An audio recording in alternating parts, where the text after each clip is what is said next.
사무엘상서 25장 30절에서 34절까지입니다. 성경시대에 양털을 깎는 날이 바로 유목민들에게는 추수하는 날입니다. 그래서 사람들은 이 날을 좋은 날이다 이렇게 불러요. 왜냐하면 적어도 그날만은 동네가 잔치입니다. 자기의 일을 도와줬던 일꾼들로부터 이웃들, 그 모든 사람들을 초청해서 먹이고 또 선물을 주고 그러면서 축제를 벌이는 그런 날이었어요. 다윗에게는 그를 따르는 600명이 있었습니다. 다윗이 3000마리나 되는 짐승을 지켜줍니다. 이게 누구의 짐승이냐? 이 나발이라는 말은 어리석다는 뜻이에요.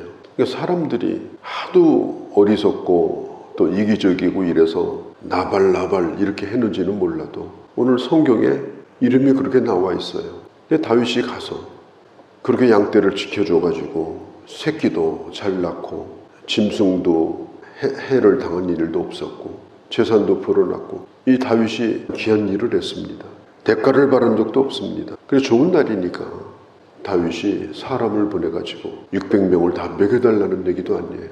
사람 10명을 보내서 오늘 좋은 날이니까 좀 음식을 나눠 먹도록 좀 달라 이렇게 요구를 했어요. 그때에 이 나발이 한 얘기가 기가 막힙니다. 요즘 주인을 배반하고 도망가는 종이 있다는데 이랬습니다. 다윗을 사울을 배반하고 도망치고 있는 그런 종으로 비유를 한 거예요. 잘 참았죠. 별별 일이 많아도 다윗은 잘 참았는데 그런데 이 순간만은 참을 수가 없었어요. 다윗이 400명을 뽑아가지고 전부 손에 칼을 쥐게 만들어서 나발을 죽이려고 지금 갑니다.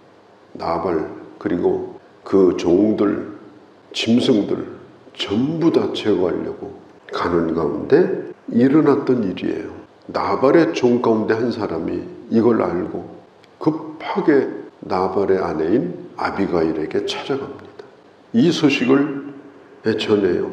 그 종이 말합니다. 우리 주인은 완고한 사람이고 악한 사람이기 때문에 다윗에게 뭘 줄 사람이 아닙니다. 이대로 놔두면 주인뿐 아니라 우리도 죽습니다. 그러면서 나발의 아내에게 이 소식을 전합니다. 많은 선물을 준비해가지고 진심 어린 선물을 준비를 해요. 체면치레가 아닙니다. 다윗이 여기에 감동을 받아요. 아비가일이 다윗에게 이야기를 시작합니다.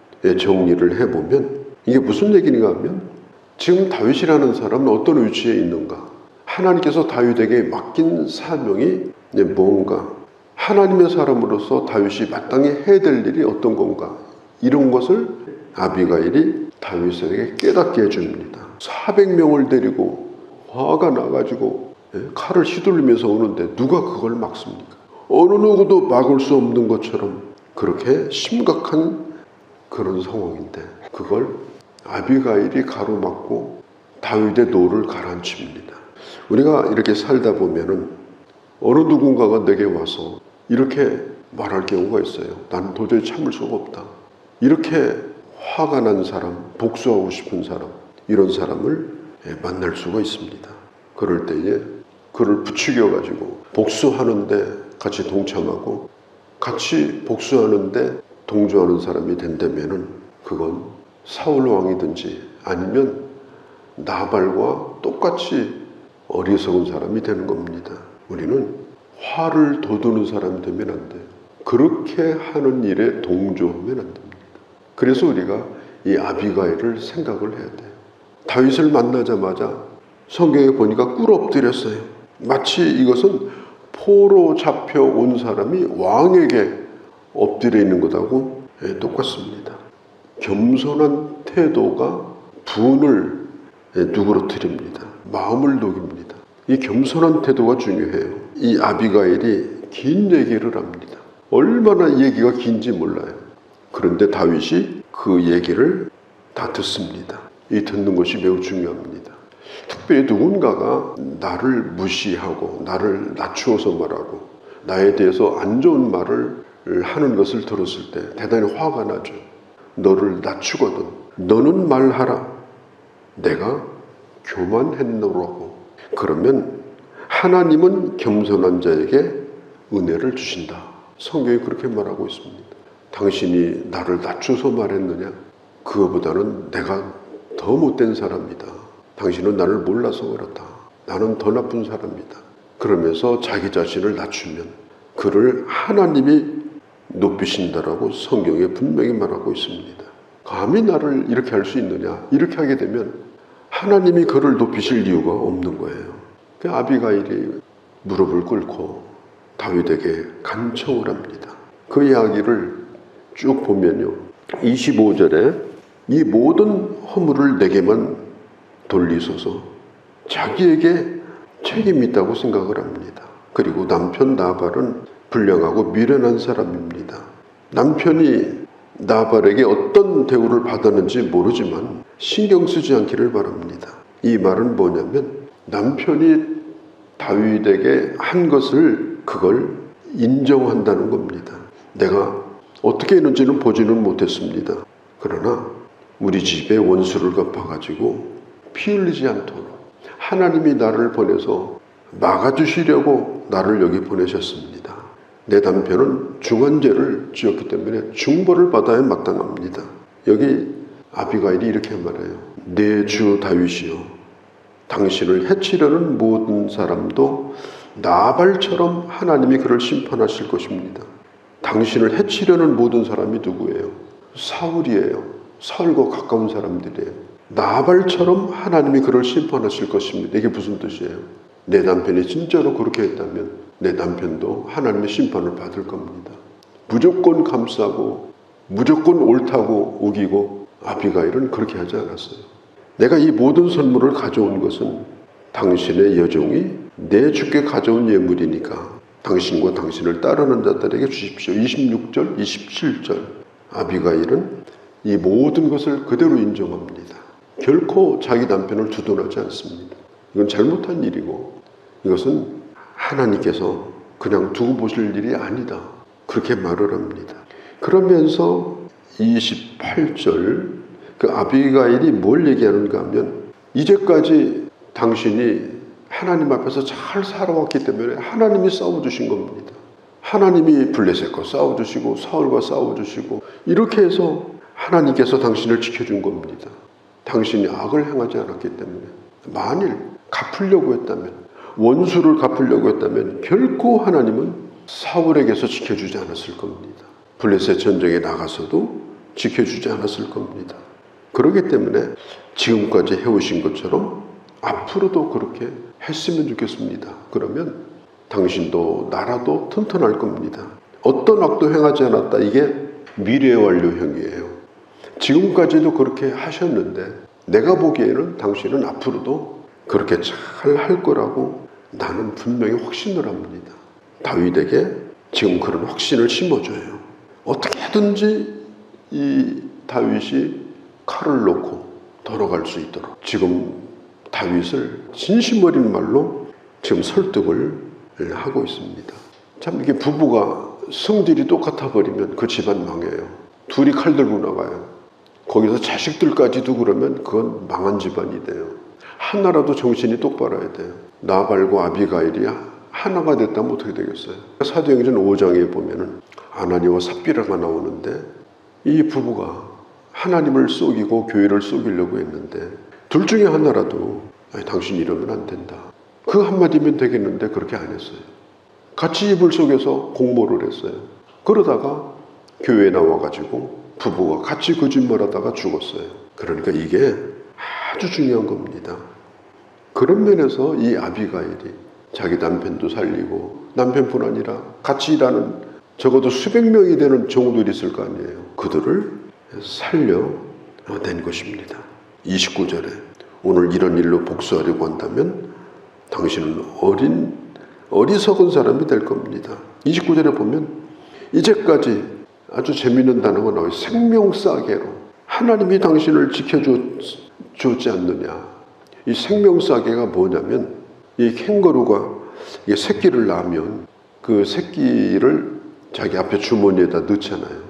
오랫동안 그 안에서 젖을 먹여서 키워요. 그런데 그 안에서 키워가지고 밖으로 나올 때는 이제 어미를 쫓아다닐 정도로 그렇게 키워내요. 그 주머니가 생명사기입니다.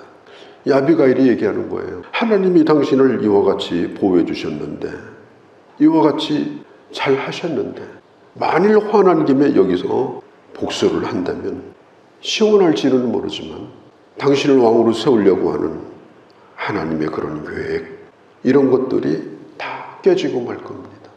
사울과 뭐가 다르겠습니까? 그렇게 한다면 내 남편 나발과 뭐가 다르겠습니까? 그리고 백성들이 당신을 존경하겠습니까? 왕이 된다면 좋은 왕이라고 불러주겠습니까? 분명히 당신을 왕으로 세우기로 결정을 하나님이 하셨는데 32절에 당신도 알고 있지 않습니까? 왕이 된다는 거. 그런데 지금 이 일을 행한다면 결코 좋은 왕은 못 될 겁니다. 그때 34절에 이런 지혜를 갖게 한 아비가일에게 다윗이 복이 임하기를 기원합니다. 33절. 피 흘리게 하는 복수를 막아준 것에 대하여 감사하게 생각하고, 그리고 자기로 하여금 그런 아비가일을 보내주셔서 그렇게 하지 못하게 하신 하나님 앞에 감사하면서 34절에 하나님을 찬송하고, 그리고 하나님 앞에 맹세합니다. 절대로 복수하지 않으리라. 참 얼마나 감사한 일이에요. 누군가가 악을 악으로 갚으려고 할 때 부추기는 사람이 돼서는 안 됩니다. 그 결과가 얼마나 처참하고, 그리고 내가 하나님의 사람 되는 데 있어서 그것이 얼마나 큰 거침돌이 되는가, 그걸 깨닫게 해주고 그 분노를 사그러뜨리도록 그렇게 하는 아비가일과 같은 지혜로운 사람이 되어야 합니다. 다윗이 위대한 점은 뭐냐? 이런 얘기를 들었을 때 그가 금방 깨달았어요. 그렇게 하지 않겠다. 사람은 어느 순간이든지 약할 때가 있습니다. 분노에 휩싸여가지고 아무 소리도 아무것도 안 보일 때가 있습니다. 그때 하나님은 브레이크를 거셔요. 사람을 통해서 브레이크를 거시고, 환경을 통해서 브레이크를 거시고, 그래서 그걸 막으실 때 거기에 순종하는 그런 자세, 오늘 그것을 이 다윗에게서 보지 않습니까? 분노가 들끓고 있는 세상입니다. 분노가 화산처럼 끓어오르는 세상을 우리는 지금 살고 있어요. 사람들마다 분노가 마음에 가득 차 있습니다. 좋은 사람만 있는 것이 아니라 힘들게 하는 사람도 많고, 그래서 서로의 분노를 부추기는 그런 일을 해서는 안 됩니다. 광화문 길거리에서 시위하는 어떤 분에게 제가 물어봤습니다. 왜 그렇게 욕을 합니까? 막말을 합니까? 저한테 이런 얘기를 했습니다. 그렇게 욕을 하지 않으면 여기 나와 있는 사람들이 나를 따르지 않습니다. 분노를 일으켜서 사람들을 움직이게 하려고 그렇게 합니다. 그래서 제가 그분에게 얘기했습니다. 성직자가 되지 말고 정치를 하십시오. 사람들의 분노를 부추겨가지고 아스팔트에 끌어내서 소리를 지르게 하는 것은 그게 어느 진영이든지 간에 그건 옳은 일이 아닙니다. 자기의 분노를 옆으로 불붙게 하고 온 세상을 분노가 가득 찬 세상으로 만드는 건 그건 하나님의 사람이 할 일이 아닌 거예요. 오늘 아비가일 다시 한번 생각해 봅니다. 오늘 아침에 기도할 때 하나님 그렇게 살게 하옵소서. 우리의 기도가 되시기를 바랍니다. 분노가 들끓고 있는 그런 비극이 눈앞에 보이는 그 앞에서 한 여인의 지혜로 그 가정도 살렸고 다윗도 살렸던 이 귀한 일을 보았습니다.